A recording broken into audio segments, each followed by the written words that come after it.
જય ભીમ, નમો બુદ્ધાય. અમરેલી પોલીસ તંત્રની અંદર હેડક્વાર્ટર વિભાગ, જેની અંદર ક્યાંક ને ક્યાંક ગપલા ચાલી રહ્યા છે. સૂત્રો દ્વારા આપને એવી માહિતી મળી છે કે બહારના જિલ્લામાંથી જે ડીઓ થઈને અમરેલી જિલ્લાની અંદર ફરજ પર આવ્યા હોય એવા કર્મચારીને છાવરવામાં આવે છે. ક્યાંક ને ક્યાંક આર્થિક વહીવટ કરી એ લોકો એના વતનમાં જ રહે છે અને અહીંયા એની હાજરી ભરાય છે. જ્યાં એની નોકરી લખવામાં આવે છે સ્થળ ઉપર કોઈ વ્યક્તિ હોતા નથી. ઘણા ખરા કર્મચારી છે, એમાં બધા કર્મચારીની વાત નથી કરતો. અમુક ટકા એટલે કે 70-80%, 20% લોકો અહીંયા નોકરી કરે છે. અને બીજું કે આપને એવી પણ માહિતી મળી છે કે અમરેલી હેડક્વાર્ટરની અંદર જે લોકો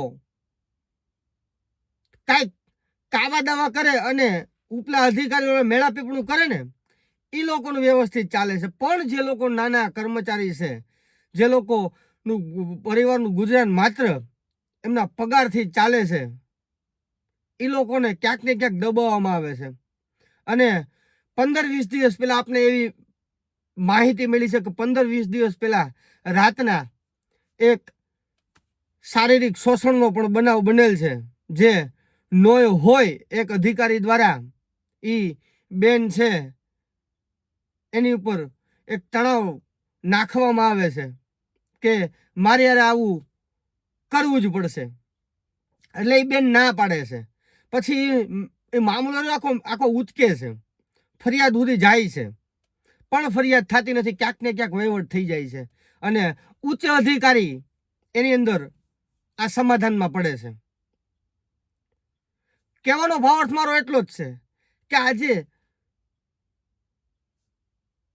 લોકોની ઉપર અન્યાય અત્યાચાર થાય છે તો લોકો પોલીસ પાસે જાય છે, પણ નાના જે પોલીસ કર્મચારી છે એની ઉપર જે અન્યાય થાય છે, અત્યાચાર થાય છે, એક કાસ્ટના જોઈ અને એને ટાર્ગેટ કરવામાં આવે છે, તો એ લોકો કોની પાસે જાય? કોઈ વ્યક્તિ પાસે જતા નથી. એમના ઉપલા અધિકારીને રજૂઆત કરતા નથી, ફરિયાદ એના નામથી ફરિયાદ નથી કરતા. એનું કારણ છે કેમ કે પોલીસ ડિપાર્ટમેન્ટ એક ડિસિપ્લિન ખાતું છે. તો આ ડિસિપ્લિન ખાતાનું એક મર્યાદા જાળવી અને નાના કર્મચારી ઊંચો અવાજ કરતા નથી. અને કોઈ પણ અધિકારીને એવું લાગતું હોય કે નરસવાડા પોલીસના જે નાના કર્મચારી છે એની તરફેણમાં વિડીયો બનાવશે, એના માટે કદાચ લડશે, તો એક પણ કર્મચારી એને સહકાર આપવાનો નથી, કેમ કે ડિસિપ્લિન ખાતું છે. તો તમે એસટીનો મારો ઇતિહાસ જાણો જ છો, ત્યારે પણ મને એક પણ કર્મચારીએ કોઈ સહકાર નથી. આ ઇનડાયરેક્ટલી ઘણા કર્મચારી સહકાર આપતા, પણ ખુલીને કોઈ બહાર નહોતા આવ્યા, છતાં હું એના માટે લડ્યો જ તો. એટલે કોઈને એવો મનમાં વેમ હોય ને તો વેમ કાઢી નાખજો.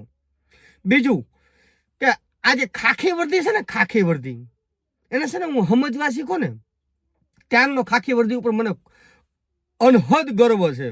શું કામ કે આ દેશનું જે કાંઈ તંત્ર છે, આ દેશની અંદર જે ભ્રષ્ટાચાર, ગુંડાગર્દી, જે કાંઈ 2 નંબરના ધંધા ક્યાંક ને ક્યાંક અંકુશમાં આવતા હોય અને આ દેશનું બંધારણ ક્યાંક ને ક્યાંક થોડું ઘણું બંધારણની રીતે ચાલતું હોય ને, તો એનું માત્ર ને માત્ર કારણ આ ખાખી વર્દી છે. બાકી આ દેશની અંદર રાજકીય લોકો જે અમુક બ્રાન્ચોની અંદર અધિકારીઓ બેઠા છે, ભ્રષ્ટાચાર એની અંદર કૂટીને ભેરો છે. એટલે ક્યાંક ને ક્યાંક લોકોને છે ને ખાખી વર્દી ઉપર ગર્વ છે, માન છે, સન્માન છે.